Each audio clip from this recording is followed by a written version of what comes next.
Hello, my name's Stephen Fry, and I'm here to talk to you about Mr. Bolsonaro.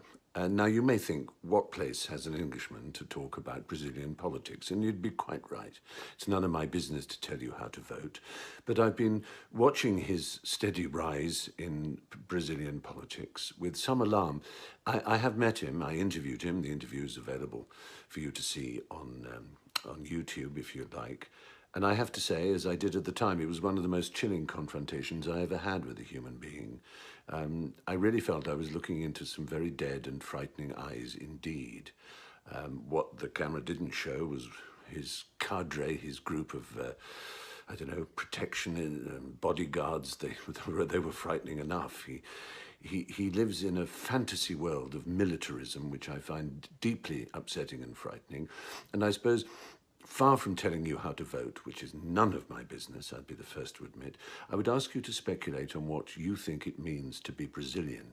I know, as someone who loves the country and has visited it many times, what I think Brazil means. It means colour, richness, diversity, astonishing friendliness, warmth, and yes, unquestionably crime and drugs and violence and all kinds of very frightening and terrifying side effects of so many people living together in a mixture of poverty and extreme riches as well. I'm not saying it's a perfect society, and no Brazilian would ever argue it was. But I would say that the Brazilian spirit is one of inclusion, acceptance, love, and sheer pleasure in variety. Think of the music, the mixture it has of the races that make up the Brazilian people. And think of the food. Think of all the art and the culture and the excitement and the parades and so on. They all speak to a wonderful mixture.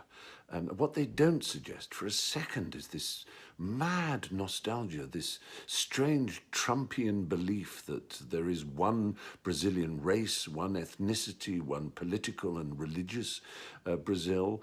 I mean, does he want to be Emperor Maximilian? I don't understand really where he comes from. It seems to be a very dark, frightening and incredibly ignorant place. If the world is to be happier, it won't be by going backwards. It never has been, and it never will be.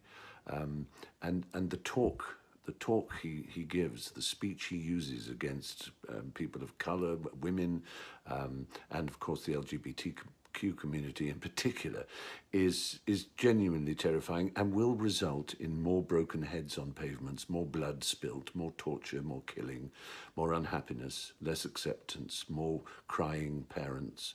That can't be right. Surely Brazil is better than that. Brazil is better than Bolsonaro. That is my view. Take it just from someone who loves your country. That's all I have to say. Much love. Bye-bye.